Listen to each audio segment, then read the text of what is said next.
L'aboiement qui révéla un enlèvement. Un chien policier désobéit à un ordre et sauva un enfant que tout le monde avait oublié.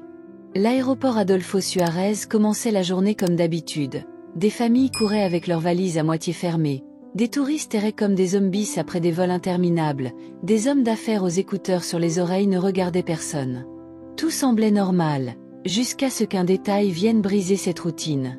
Un aboiement. Mais pas n'importe lequel. C'était un aboiement grave, chargé d'urgence, qui traversa le terminal 4 comme un éclair. Pendant une seconde, il figea tous les passagers présents. Ceux qui connaissaient Tango, le berger belge malinois de l'unité K9, savaient qu'un tel son ne faisait pas partie du protocole habituel. L'agent Javier Mena, son compagnon humain depuis 7 ans, s'arrêta net. Le chien tirait avec force dans une direction précise, les muscles tendus, les yeux fixés droit devant lui. Quelque chose n'allait pas. Et quand Tango sentait que quelque chose clochait, il n'y avait aucune place pour l'erreur.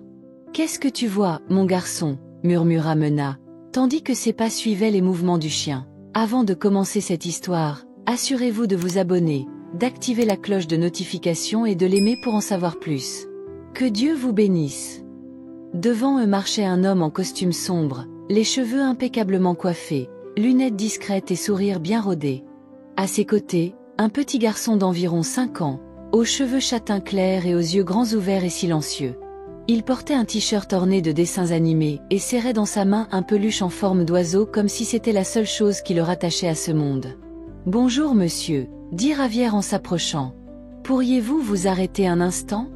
Y a-t-il un problème, agent ? Répondit l'homme dans un espagnol parfait, avec une légère pointe d'accent étranger.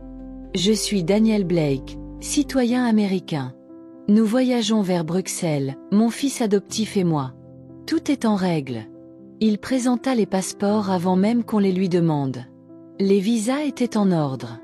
Le certificat de garde avait été délivré par un tribunal au Texas.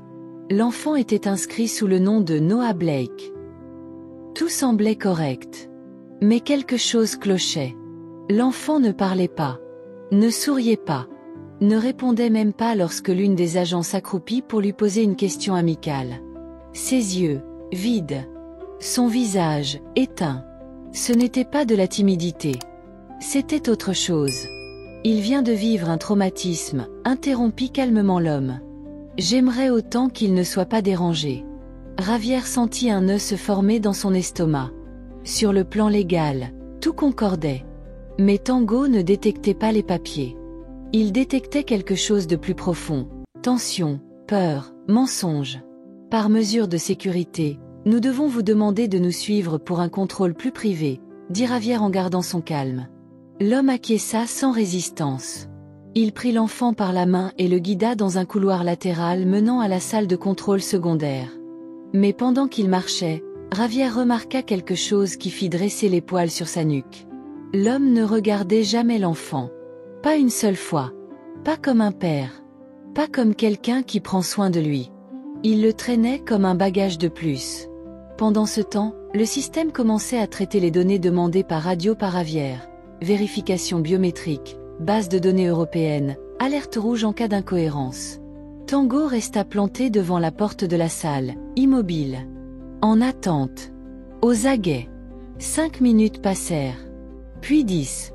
Et alors, un bip sec brisa le silence. Passeport pédiatrique invalidé.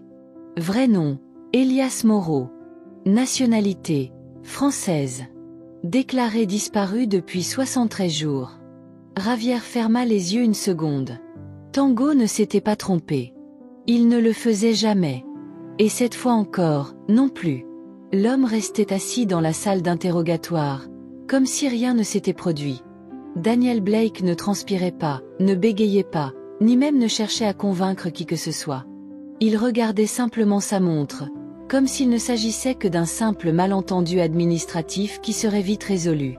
Elias, en revanche, restait muet. Il n'avait pas prononcé un mot depuis qu'on l'avait séparé de cet homme. 20 minutes de silence absolu. Ni pleurs, ni suppliques. Juste ce vide oppressant qui serrait le cœur de ceux qui le regardaient. Ce n'était pas de la honte. C'était de la terreur. Répétons cela une dernière fois, monsieur Blake, dit Ravière en étalant les documents sur la table. Cet enfant a été signalé comme disparu par sa mère en France. Vous n'apparaissez dans aucun registre d'adoption légale reconnu par Interpol ou l'Union européenne. Mon avocat réglera cela, répondit l'homme, imperturbable. J'ai une ordonnance provisoire de garde délivrée au Texas. Tout est légal. Nous faisons juste escale vers la Belgique pour des raisons médicales. Mais rien ne correspondait. Les déplacements migratoires étaient incohérents. Et l'enfant ne le regardait pas une seule fois. Une travailleuse sociale, Martha Iglesias, fut appelée à intervenir. Elle s'assit à côté d'Elias, lui proposa une bouteille d'eau, puis une feuille et des crayons de couleur. Lentement, l'enfant commença à dessiner. D'abord, un chien, puis un avion, ensuite, un oiseau. Finalement, une figure aux grands yeux et aux cheveux verts. Martha fronça les sourcils. « C'est toi, ça ?» demanda-t-elle doucement. L'enfant acquiesça, presque imperceptiblement. « Et cet homme ?» Silence. « C'est ton papa ?» L'enfant reposa le crayon. Il le poussa délicatement sur la table. Et alors, d'une voix si basse qu'elle semblait à peine un souffle, il dit « Non. » Ce « non » résonna dans la pièce comme un coup de feu silencieux. Ravière croisa le regard de Martha. Elle se leva lentement. Pendant ce temps, Tango, qui avait observé toute la scène depuis la porte, s'approcha de l'enfant. Il n'aboya pas. Il ne fit aucun bruit. Il s'assit simplement à côté de lui et posa sa tête sur son petit pied. L'enfant le regarda. Et pour la première fois, il sourit. « Tu t'appelles Elias, n'est-ce pas ?» dit Martha, presque murmurant. L'enfant acquiesça. « Est-ce que tu peux me dire où est ta maman ?» Il baissa les yeux. Puis un autre murmure, chargé de certitude. « À Marseille. Elle m'a dit que si je me perdais, je devrais trouver quelqu'un et lui dire que je la cherchais. » Et alors, tout devint limpide. Les documents étaient faux. La garde était inventée. Le voyage, une façade. Daniel Blake n'était le père de personne. Il avait seulement tissé un mensonge assez convaincant pour voler un enfant que personne ne cherchait. Personne, sauf un chien. 2 heures plus tard, le vol de Daniel fut annulé. L'homme fut arrêté sous garde.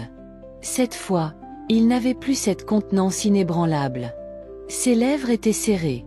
Une veine dans son cou battait fort. Dans une autre salle, Elias dormait dans les bras de Martha. Tango reposait à ses pieds, fidèle ombre. L'alerte rouge d'Interpol avait été activée. L'affaire passait d'un soupçon à un crime international. Ravière sortit dans le couloir peu avant l'aube. Il respira profondément. Il regarda son compagnon à 4 pattes, qui semblait enfin en paix. « Tu l'as su avant tout le monde, hein, vieux ?» murmura-t-il en grattant derrière les oreilles du chien. « J'espère que le monde écoute quand tu aboies. » Tango remua la queue une seule fois. Et dans ce geste silencieux, il y avait plus de vérité que dans n'importe quel passeport tamponné. Le matin arrivait lentement au centre d'accueil familial. Les premiers rayons de soleil filtraient par les hautes fenêtres, caressant le visage endormi d'Elias, enveloppé dans les bras de sa mère. Claire Moreau n'avait pas dormi. Pas par crainte, mais parce qu'elle ne pouvait s'empêcher de le regarder. Son fils, vivant, en sécurité, récupéré de l'abîme dont tout le monde lui avait tourné le dos, sauf un chien. Dans le couloir, l'agent Ravière mena observer en silence, une tasse de café froid à la main, Tango allongé à ses pieds. Trop d'heures. Trop de poids dans l'âme. « Voulez-vous entrer ?» demanda une infirmière. Ravière secoua la tête. « Pas maintenant. Laissons-les profiter de ce moment ensemble. » Tango redressa l'oreille, tourna légèrement la tête, puis reposa sa tête sur le sol. Calme. En paix. Comme s'il savait que la première partie de sa mission était accomplie. Des heures plus tard, dans les couloirs du ministère public, une enquête de haut niveau débutait. Plusieurs fonctionnaires au Texas étaient sous surveillance pour avoir facilité de faux documents à Daniel Blake. Des gardes illégales, des signatures corrompues, des certificats falsifiés. Ce n'était pas la première fois. On parlait déjà d'au moins 3 autres enfants. Certains retrouvés, d'autres encore perdus. Mais cela devenait désormais l'affaire des tribunaux. des procureurs, des diplomates. Elias, lui, voulait simplement rejouer. Dans la cour du centre, il lançait une balle rouge pendant que Tango courait derrière elle, libre, sans laisse, sans ordre. Guidé uniquement par le même instinct qui l'avait fait désobéir ce jour-là. Martha et Claire les observaient depuis l'ombre. « Je ne l'avais jamais vu comme ça », dit Claire avec un sourire qui, cette fois-ci, semblait authentique. Avant, il ne parlait pas, ne riait pas, dormait les yeux ouverts. Et maintenant, je le regarde, et je sais que ce n'est pas pour nous qu'il l'a fait. C'est pour le chien. C'est le premier à lui avoir rendu confiance. Claire regarda Tango, qui s'était assis avec la balle dans la bouche, remuant la queue comme s'il savait qu'on l'admirait. Et qu'adviendra-t-il de lui maintenant? Il approche de la retraite. Des années de service. Certains agents veulent lui trouver un foyer. Claire se tourna lentement. Et si on l'adoptait? Martha cligna des yeux, surprise. Tu le penses vraiment? Je ne le dis pas. J'en ai besoin. Elias ne se sent en sécurité qu'avec lui. Et, moi aussi, j'en ai besoin. Ce chien ne nous a pas seulement sauvé la vie. Il nous a rendu quelque chose que nous pensions perdu. La capacité de faire confiance. Je ferai tout ce que je peux, répondit Martha, avec un nœud dans la gorge. Cette même nuit, lors d'une conférence de presse sobre mais claire, le ministère public confirmait l'arrestation officielle de Daniel Blake, accusé d'enlèvement international, de falsification de documents et de corruption institutionnelle. La presse commençait à comprendre l'ampleur de l'affaire. Mais pour Javier, la véritable nouvelle n'était pas dans les titres. Elle était dans la cour du centre, où un enfant riait pour la première fois en 73 jours. Elle était dans Claire, qui pouvait enfin serrer son fils sans crainte de le perdre.